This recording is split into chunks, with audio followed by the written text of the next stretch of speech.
Okay, so welcome back, guys. So this is a third video of our series about linked list. So around atoy padayon. So we already done creating two function. First is for front of the list, new node at the front of the list. The second is for a new node after the given previous node. You can insert now. And the third one is for at the end. No. So first, comment here. Insert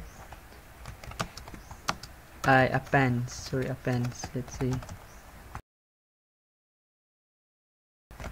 New node at the end. After that, we'll create a push function. Void. Let's say append method. Ito gamitan append for at the end. So pwede mo na gamit line ana. So append, then we'll put a parameter and same lang gyapon guys, and new data. Then we'll get kung gyapon with an object, no? Node plus new node equals new node equals new data. So after that, we will check that if the linked list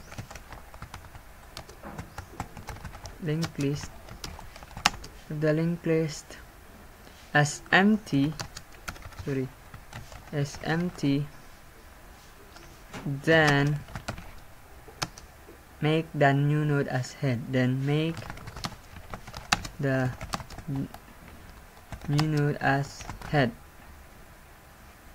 Now the code here guys, it will check that if the link is empty, then it will make the new node as head. Now og empty man gani, so himuon niya ang new node as head. So let's try to code that. So simply if head is equal to empty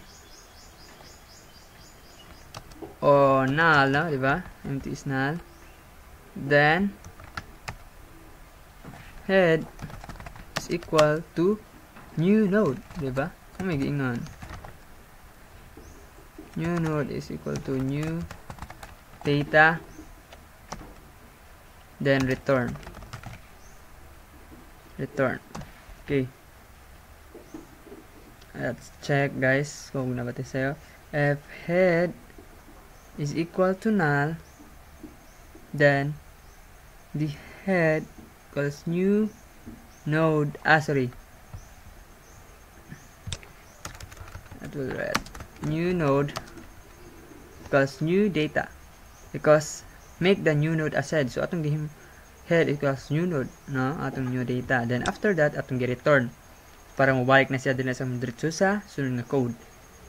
So because it will only check that if the linked list is empty, so syempre ang iyang gibutang data ani is mahimong head, no? So i-return niya. Then after that,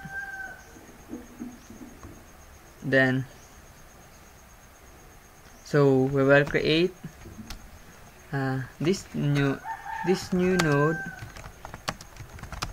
This new node is going to be the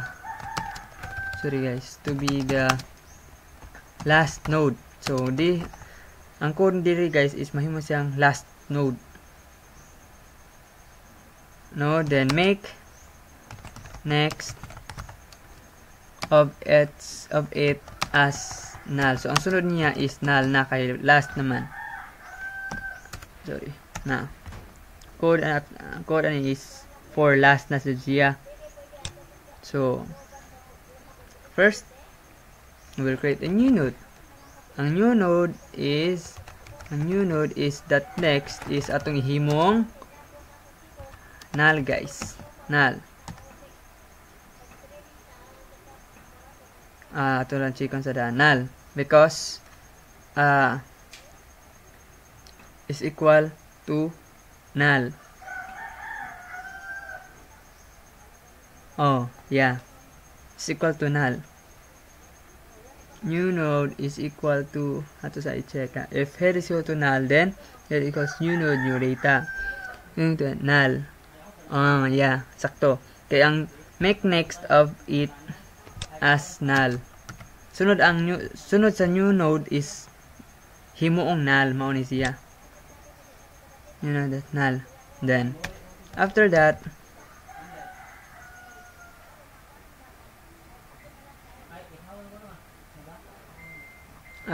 we will else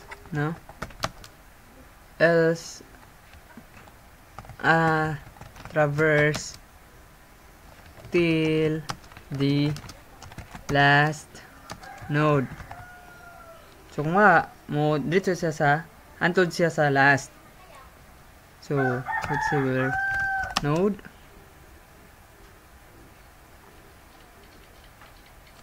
last is equal to head na sorry.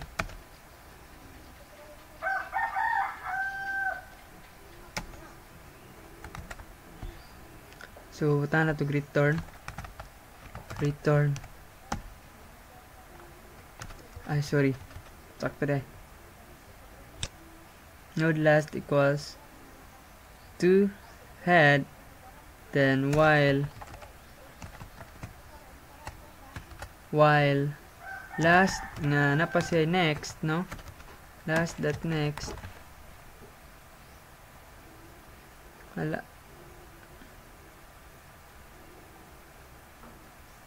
Last dot next is not equal to null. So kinahanglan mo balik pa jud siya.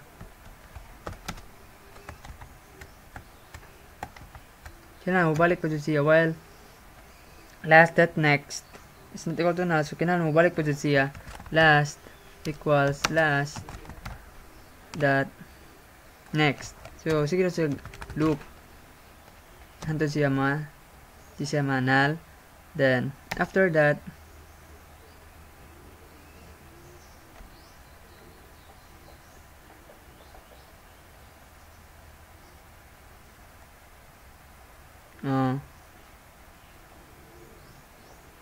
so ito sang basahon og nabata error ani. So last equals last dot next. Then after that we will change the next of the last node.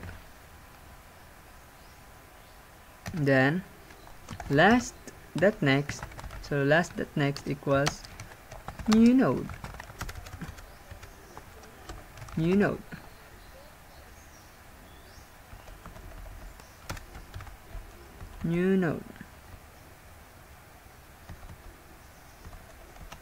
Then return.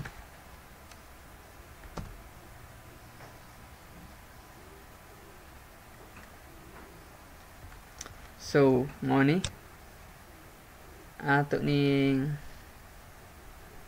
na money ang third nato nga function nga gibuhat is for last, no? Appends a new node at the end. So at mabutang ang node sa last sa list, no? So first we create a node node object, then the link is empty, then make the new node as head. So money, so return atong return, then this going to new node that next is equal to null. So after that mga ni so mo ni ani atong third nga function null. Then node last equals to head. So while last dot next is not equal to last dot next, na change the next of the last node as new node. So mo ni atong third nga function. So follow gyapon sa sulod nga video for part 4 guys. Ato na jud ning ipa-work, no, into tanana that we can insert after a previous node. Well, put, no, first node. So watch lang.